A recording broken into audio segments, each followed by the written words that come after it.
maka Anda manusia celaka.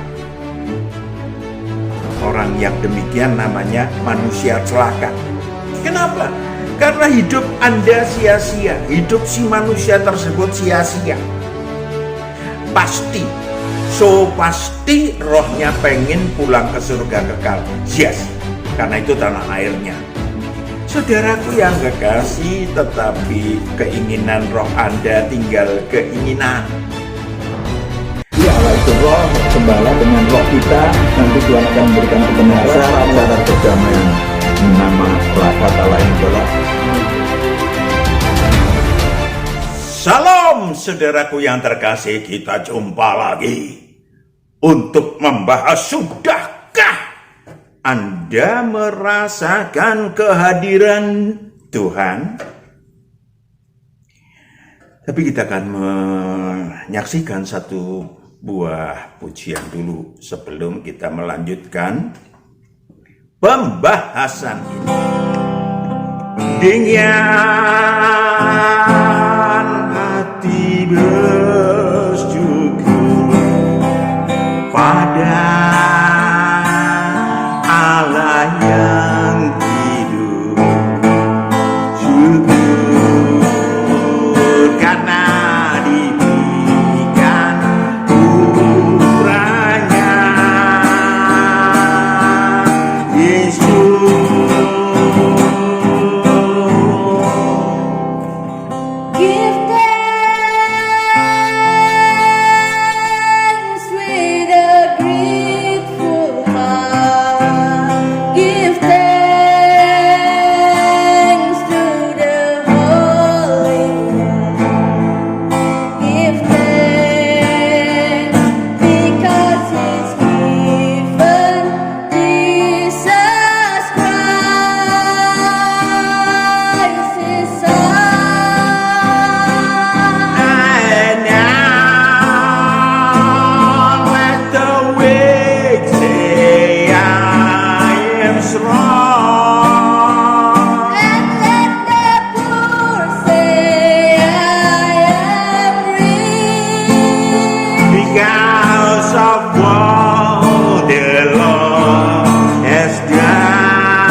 Sekali lagi, sudahkah Anda merasakan kehadiran Tuhan?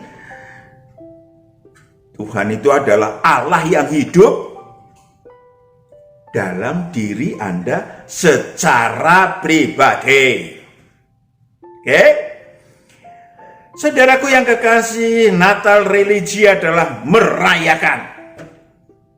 Tapi Natal ilahi adalah merasakan. Itu bedanya. Ya. Merasakan tuntunan berbagai kebenaran dari Sang Kristus. Itu Natal ilahi.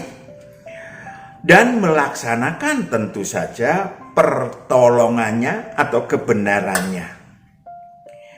Mari kita tengok apakah saudara sekedar merayakan Natal religi atau Anda merasakan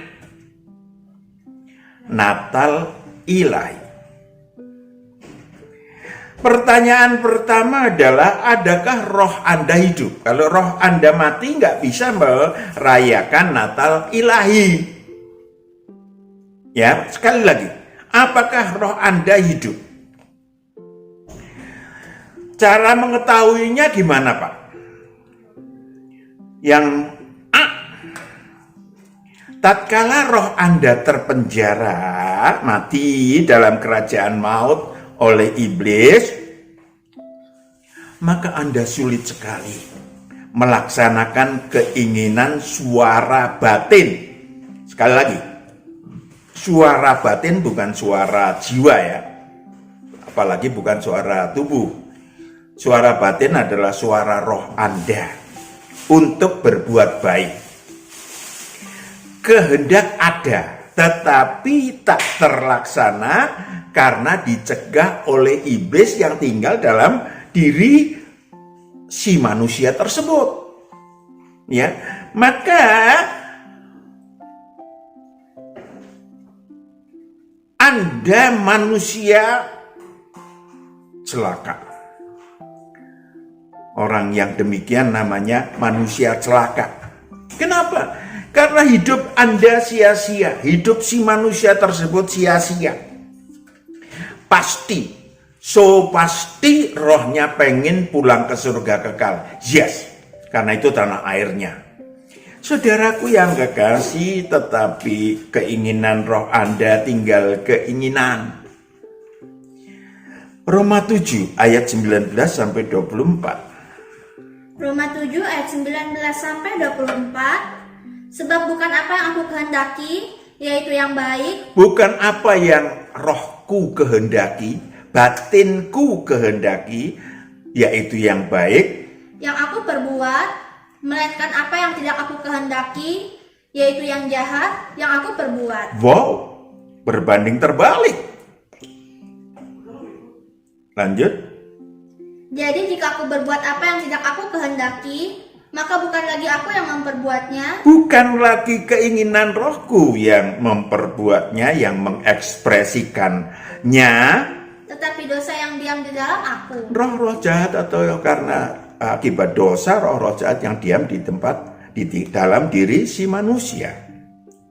Demikianlah aku dapati hukum ini, jika aku menghendaki berbuat apa yang baik, yang jahat itu ada padaku. Lanjut. Sebab di dalam batinku aku suka akan hukum Allah. Di dalam batinku, setiap roh manusia, roh itu penurut. Jadi setiap roh manusia itu menginginkan selaras dengan hukum Allah. Lanjut. Tetapi di dalam anggota-anggota tubuhku, di dalam tubuh dan jiwaku, aku melihat hukum lain yang berjuang melawan hukum akal budiku dan membuat aku menjadi tawanan hukum dosa. Yes. Yang ada di dalam anggota-anggota tubuhku. Ya, itu yang terjadi. Aku manusia celaka. Aku manusia celaka. Siapakah yang akan melepaskan aku dari tubuh maut ini? Itu yang terjadi, saudaraku yang kekasih. Roh, adakah roh Anda hidup? Itu jawaban pertama. Tengok. Ayat 25. Syukur kepada Allah oleh Yesus Kristus, Tuhan kita. Jadi dengan akal budiku aku melayani hukum Allah, tetapi dengan tubuh insaniku aku melayani hukum dosa. Syukur bersyukurlah kepada Yesus Kristus kalau dibebaskan roh saudara dari kerajaan maut. Yang B masih serupa. Keinginan daging masih menguasai tubuh alamiah Anda.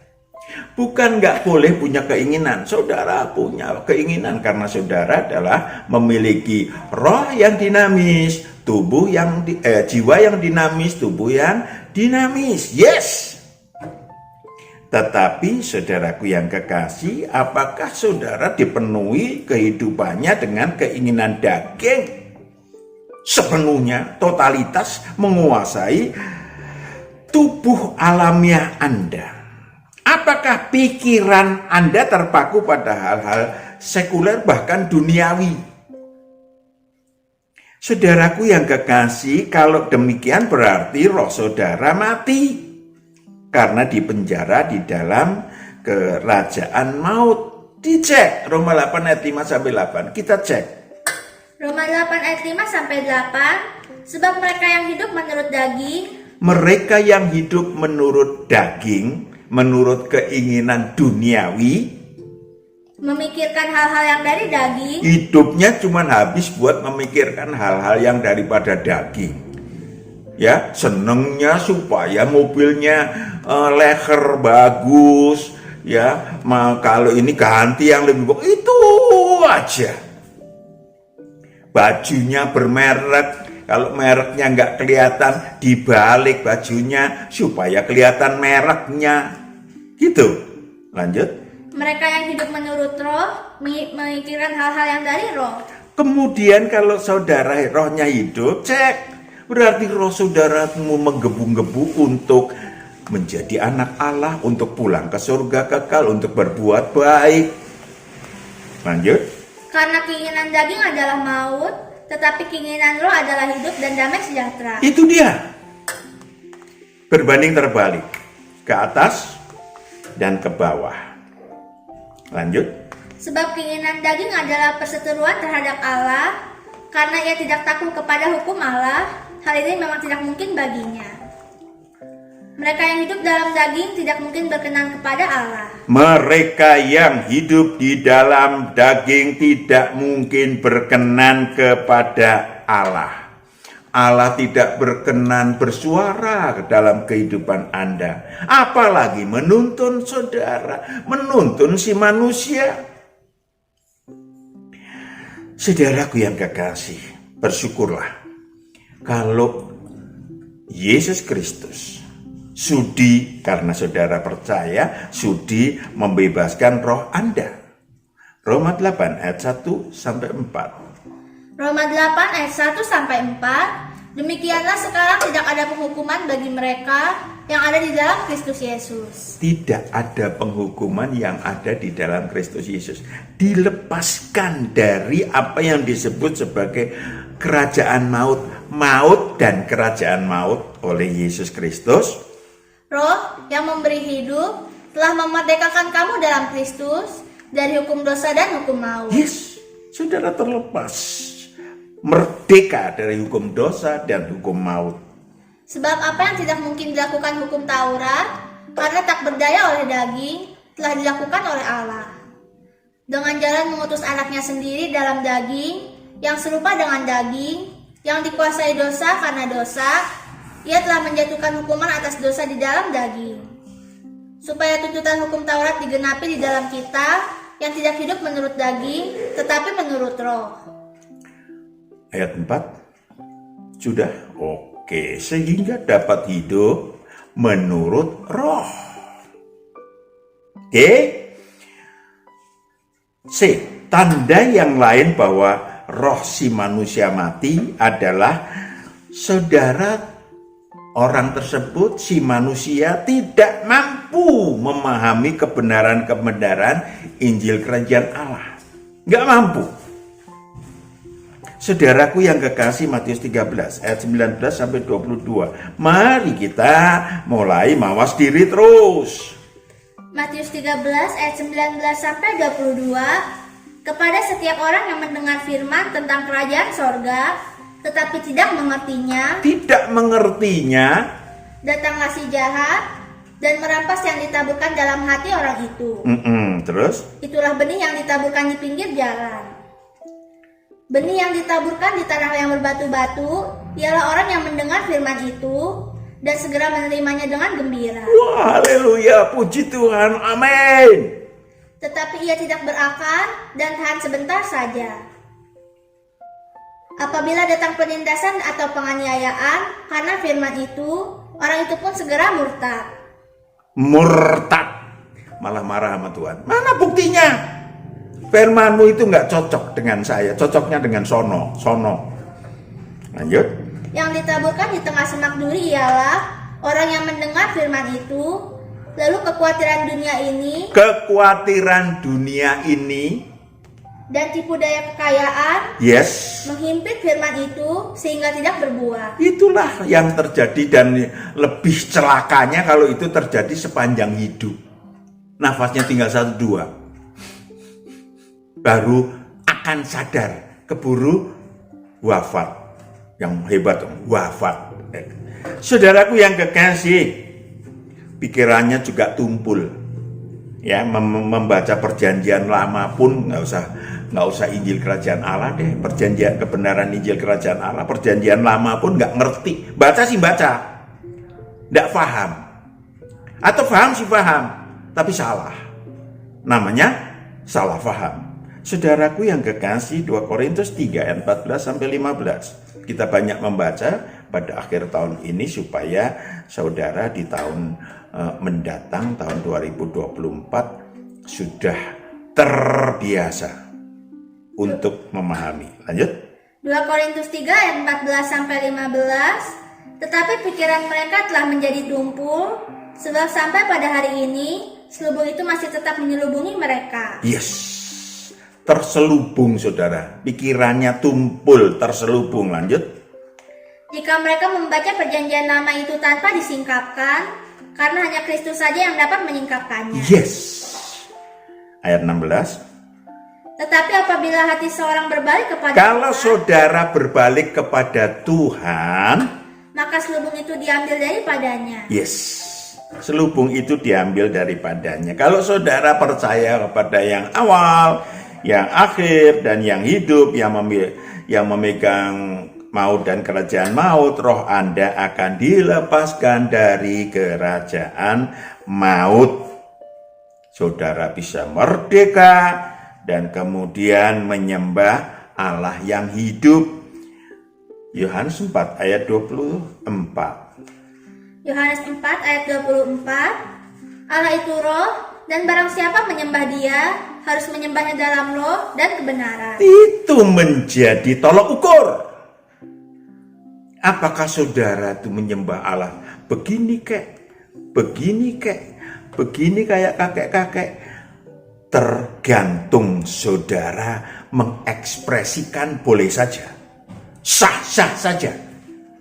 Tetapi Allah yang menunggu bagi roh-roh manusia yang hidup untuk menyembah dengan rohnya kepada Allah itu roh. Ya, Allah itu roh. Sembahlah dengan roh saudara. Maaf, bukan berbahasa roh atau apa. Normal aja, tapi roh saudara yang berkata-kata. Sehingga Tuhan memberikan kepada saudara kebenaran. Ya kan? Tuhan memberikan kepada saudara kebenaran. Itulah kehadiran Tuhan. Dalam hidup saudara, dalam hidup saya, dalam hidup semua orang yang datang berbalik kepada Tuhan. Mari recheck status ilahi roh Anda. Apakah hidup? Apakah mati? Atau in between, setengah hidup setengah mati? Udah pernah dihidupkan tapi saudara tidak melakukan lanjutan keilahian. Maka pertanyaan selanjutnya, kalau adakah roh Anda hidup? Nah, yang kedua adalah, sudahkah Anda merasakan kehadirannya dalam hidup Anda? Fasilitas yang luar biasa, apa sih Pak luar biasa? 2000 tahun yang lalu telah hadir yang dirayakan Desember ini ya. Manusia yang dirayakan bayinya. Karena apa? Karena Natal religi adalah merayakan. Tapi saudara, merayakan Natal ilahi adalah merasakan. Berhubungan langsung dengan Allah secara pribadi. Allah itu roh, sembahlah dengan roh saudara yang hidup. Telah Tuhan sediakan sejak 2000 tahun yang lalu.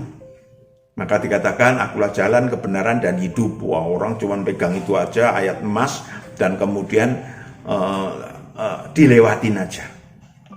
Ya, saudaraku yang kekasih, juga saudara, ayat itu emas memang mungkin, tetapi cuma diinjek-injek lewat aja. Sebetulnya yang tersedia luar biasa, akulah jalan. saudara yang terpisah dari Allah tadinya karena dosa dan kejahatan menjadi akrab dengan Tuhan, dengan Allah. Ya, akulah jalan untuk menemukan damai sejahtera sehingga hidup saudara dipimpin secara pribadi. Dipimpin secara pribadi. Yohanes 10 ayat 3 sampai 4. Yohanes 10 ayat 3 sampai 4. Untuk dia penjaga membuka pintu dan domba-domba mendengarkan suaranya. Domba-domba mendengarkan suaranya. Dan ia memanggil domba-dombanya masing-masing menurut namanya. Masing-masing menurut namanya. Dan menuntunnya keluar. Dan menuntun secara pribadi keluar dari kerajaan maut. Jika semua dombanya telah dibawanya keluar, ia berjalan di depan mereka, dan domba-domba itu mengikuti dia karena mereka mengenal suaranya. Karena mereka mengenal suaranya.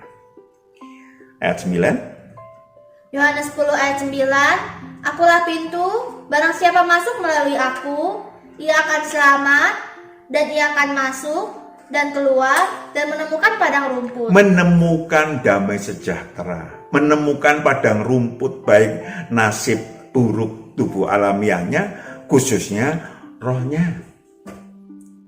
Ayat 14. Yohanes 10 ayat 14. Akulah gembala yang baik, dan aku mengenal domba-dombaku. Aku mengenal domba-dombaku. Perhatikan, aku mengenal domba-dombaku. Dan domba-dombaku mengenal aku. Dan domba-dombaku mengenal aku. Luar biasa. Itu hubungan pribadi dengan sang anak domba. Dengan yang bayinya dirayakan oleh orang-orang kita sebagai orang-orang religi. Saudaraku yang kekasih, jadi pertanyaannya adalah, apakah saudara sudah, kita baca dulu Yohanes 13 ayat 13 deh. Yohanes 13 ayat 13. Ayat 1 sampai 12 adalah bagaimana seseorang dicuci kakinya sebagai lambang lahir kembali ilahi. Ayat 13. Kamu menyebut aku guru dan Tuhan, dan katamu itu tepat, sebab memang akulah guru dan Tuhan. Yes, menjadikan dia guru dan Tuhan. Belajarlah kepadaku, hai yang letih lesu dan berbeban berat. Guru. Lalu Tuhan yang akan menuntun saudara tadi secara pribadi.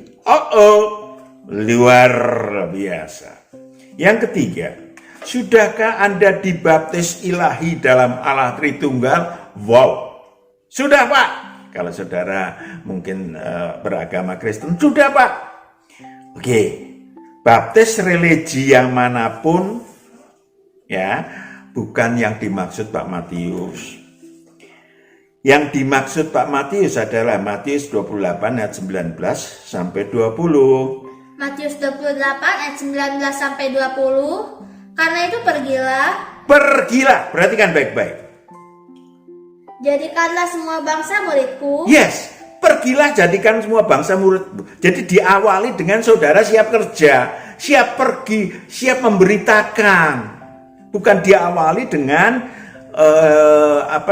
upacara acara religi, bukan, diawali dengan saudara siap gak? Lanjut. Dan baptislah mereka dalam nama Bapa dan Anak dan Roh Kudus. Masuk ke dalam Allah Bapa, Allah Anak dan Allah Roh Kudus. Artinya ada Allah Tritunggal yang akan hidup dalam diri si manusia yang siap menjadi murid Tuhan dan menjadikan murid Tuhan. Sudah jelas bedanya ya, saudaraku yang kekasih. Setelah Anda tadi dituntun secara pribadi oleh Sang Kristus tadi, Anda akan belajar menuruti segala perintahnya. Ya kan? Lalu, Yohanes 14 ayat 15. Yohanes 14 ayat 15. Jikalau kamu mengasihi aku, kamu akan menuruti segala perintahku. Yes, kalau mengasihi Tuhan akan menuruti segala perintah Tuhan. Oke. Yes, satu. Lanjut. Aku akan minta kepada Bapa. Aku akan minta kepada Bapa. Dan ia akan memberikan kepadamu seorang penolong yang lain, Ada lagi penolong, yaitu supaya ia menyertai kamu selama-lamanya, yaitu roh kebenaran. roh kebenaran. Lanjut. Dunia tidak dapat menerima dia, sebab dunia tidak melihat dia dan tidak mengenal dia. Tidak untuk orang dunia dibaptis atau masuk ke dalam Allah Tritunggal ini secara ilahi loh ya. Ya, Allah Tritunggal. Ya, Allah Anak tadi yang nuntun saudara. Lalu Allah Anak ketika saudara mengasihi dia, maka dia akan meminta kepada Allah Bapa untuk memberikan kepada saudara penolong, yaitu Allah Roh Kudus. Yohanes 14 ayat 26. Yohanes 14 ayat 26, tetapi penghibur, yaitu Roh Kudus, yang akan diutus oleh Bapa dalam namaku, dialah yang akan mengajarkan segala sesuatu kepadamu. Yes. Dan akan mengingatkan kamu akan semua yang telah kukatakan kepadamu. Ini dia. Ya kan? Udah jelas ya? Saudaraku yang kekasih, lalu saudara akan diajak masuk ke dalam apa yang disebut perusahaan ilahi. Lalu di dalam perusahaan itu saudara berkarya bersama-sama dengan yang punya perusahaan. Siapa yang punya perusahaan? Yohanes 15 ayat 1. Yohanes 15 ayat 1, akulah pokok anggur yang benar. Pokok anggur yang benar. Itu direkturnya. Yang punya perusahaan. Dan Bapakulah pengusahanya. Bapakulah pengusahanya. Jelas ya? Itu yang disebut terbiasa disebut apa yang disebut sebagai kerajaan Allah di bumi. Tapi kita sudah bosan dengan ngomongan kerajaan Allah dan nggak didengar-dengar. Maka saya pakai kata yang gampang diraih adalah perusahaan ilahi yang bosnya, yang komisaris utamanya namanya Allah Bapa. Direktur utamanya namanya Yesus Kristus. Direktur pelaksananya namanya Allah Roh Kudus. Sehingga saudara bisa berkarya, menjadi terang dalam hidup sisa, yang tersisa menjadi garam dalam hidup tersisa. Saudara tadi dapat mengikuti apa yang menjadi keinginan saudara, jadikanlah seluruh bangsa muridku. Yohanes 15 ayat 8. Yohanes 15 ayat 8, dalam hal inilah Bapakku dipermuliakan, yaitu jika kamu berbuah banyak. Jika kamu berbuah banyak, itu memuliakannya Bapa, sudah istilahnya sudah kerennya adalah berproduktif ilahi dan berprestasi ilahi. Itu keren. Membawa manusia lain menjadi murid Tuhan. Dan itu bukan membawa memindahkan agama yang satu ke agama yang lain, bukan. Wahyu 7 ayat 9. Wahyu 7 ayat 9. Kemudian daripada itu aku melihat sesungguhnya suatu kumpulan besar orang banyak. Kumpulan besar orang banyak. Yang tidak dapat terhitung banyaknya. Yes. Dari segala bangsa. Dan suku. Dan kaum. Dan bahasa. Berdiri di hadapan tahta. Dan di hadapan anak domba. Yes, di hadapan anak domba. Jadi ini dari segala suku, bangsa, kaum, bahasa, termasuk religi di dalamnya. Ya, lanjut. Memakai jubah putih ketaatan totalitas kepada sang anak domba tadi. Dan memegang daun-daun palem di tangan mereka. Dan kemudian berkarya ilahi, yaitu memegang daun palem. Apa artinya? Memenangkan segala masalah. Jadi saudara bukan berarti harus nyari orang kemana-mana. Mas, di dalam kehidupan saudara boleh jadi saudara punya banyak masalah. Bagus! Artinya saudara bisa memegang banyak daun palem. Iya kan? Memegang banyak kemenangan. Sehingga saudara makin luar biasa. Makin tekun, makin sempurna sebagai calon anak Allah. Oke? Kenapa di dalam tadi perusahaan tersebut memiliki begitu banyak fasilitas, istilahnya hidangan lezat. Matius 22 ayat 1 sampai 4. Matius 22 ayat 1 sampai 4. Lalu Yesus berbicara pula dalam perumpamaan kepada mereka, hal kerajaan surga seumpama seorang raja yang mengadakan perjamuan kawin untuk anaknya. Yes, lanjut. Ia menyuruh hamba-hambanya memanggil orang-orang yang telah diundang ke perjamuan kawin itu. Come on, come here. Tetapi orang-orang itu tidak mau datang. Ia menyuruh pula hamba-hamba lain, pesannya, katakanlah kepada orang-orang yang Katakanlah kepada orang-orang yang diundang itu, sesungguhnya hidangan telah kusediakan.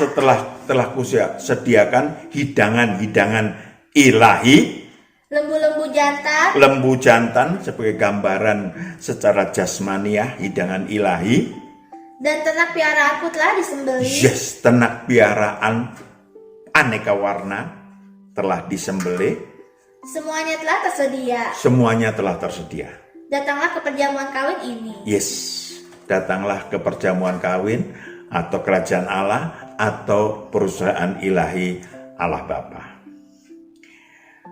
Apakah Pak, saya itu khawatir, kalau saya hilang khawatirnya saya bisa deh kerja untuk Tuhan. Oke, Tuhan juga akan mengukur saudara, bener enggak? Karena tersedia menghilangkan khawatir dalam kerajaan Allah. Ada Matius 6 ayat 31 sampai 34. Matius 6 ayat 31 sampai 34. Sebab itu janganlah kamu khawatir dan berkata, apakah yang akan kami makan, apakah yang akan kami minum, apakah yang akan kami pakai. Seluruhnya mewakili apa yang disebut sebagai kebutuhan tubuh alamiah. Good. And then? Semua itu dicari bangsa-bangsa yang tidak mengenal Allah, akan tetapi Bapamu yang di surga tahu. Bapamu yang di surga tahu bahwa kamu memerlukan semuanya itu. Yes. Lanjut. Tetapi carilah dahulu kerajaan Allah dan kebenarannya. Carilah dahulu kerajaan Allah dan kebenarannya. Maka semuanya itu akan ditambahkan kepadamu. Yes, semua akan ditambahkan kepadamu. Cari kebenarannya. Kenapa demikian? Saudara, saya mau tanya, kalau saudara suka makanan lezat, ayam goreng, saksang, saya mau tanya, kalau setahun terus menerus, nggak usah setahun, sebulan terus menerus makan saksang tiap hari, rasanya enak nggak? Enggak. Ayam goreng tiap hari? Enggak. Tidak. Maka Tuhan akan mengarahkan kepada saudara untuk berbicara, Tuhan, apakah saya boleh makan ayam goreng? Ya, loh, kok saya udah berdoa, nanti dulu. Tanya dulu kebenarannya. Kenapa ketika saudara 3 hari terus-menerus makan ayam goreng, maka tubuh Anda dipenuhi dengan kolesterol. Pada hari keempat saudara makan ayam goreng, saudara sudah makan racun. Amin. Contoh yang sederhana saja. Maka jangan kaget kalau hari keempat Tuhan mengatakan, no, loh kok nggak boleh ayam goreng Tuhan? Hari ini kamu makan rebusan kangkung. Hari ini kamu makan rebusan daun singkong. Demi apa? Demi kesehatanmu, Mas. Karena kebenaran itu yang dibutuhkan adalah rebusan daun singkong. Saudaraku yang kekasih, maka itu yang disebut sebagai apa yang dikatakan damai sejahtera. Damai sejahtera untuk roh saudara, tidak khawatir masuk ke alam maut, tidak khawatir masuk neraka kekal, tetapi saudara memiliki namanya tercantum dalam buku kehidupan, dan damai sejahtera bagi tubuh alamiah saudara. Iya kan? Kenapa Saudaraku yang kekasih, Allah lebih tahu jantung saya yang kan konon katanya harus dioperasi tahun 96. Sampai hari ini, waktu beberapa bulan yang lalu dilihat oleh secara medis begini. Puji Tuhan. Tuhan yang memperbaiki. Saya nggak khawatir tentang jantung saya. Bahkan masih ada atau tidak, saya nggak tahu, nggak memperhatikan maksud saya. Sehingga, saudaraku ya, yang pertama cek and recheck. Apakah roh kita masih hidup? Yang kedua, mulai rasakan, apakah saya merasakan atau tidak kehadiran Tuhan? Apakah saya merayakan doa Natal jasmani, Natal religi, atau saya merasakan Natal ilahi, hadirnya Tuhan dalam hidup saudara? Yang ketiga, apakah saudara benar-benar rohnya tumbuh dan berbuah? Saudara bisa melakukan rasa syukur kepada Dia yang telah mengikuti kehidupan Anda, yang telah menuntun saudara. Itu faktor. Mari kita berguna bagi Tuhan. Kita berdoa. Bapa di surga, anak-anakmu yang mendengarkan kebenaran-kebenaran itu Engkau meteraikan supaya banyak kehidupan yang tersisa hari ini sepanjang 2024 boleh memiliki dan dimiliki Tuhan. Tuhan boleh hadir dalam kehidupan anak-anakmu ini. Terima kasih Tuhan. Dalam nama Yesus Kristus kami telah berdoa dan mengucap syukur. Haleluya. Amin. Selamat Natal, Tuhan berkati. Haleluya.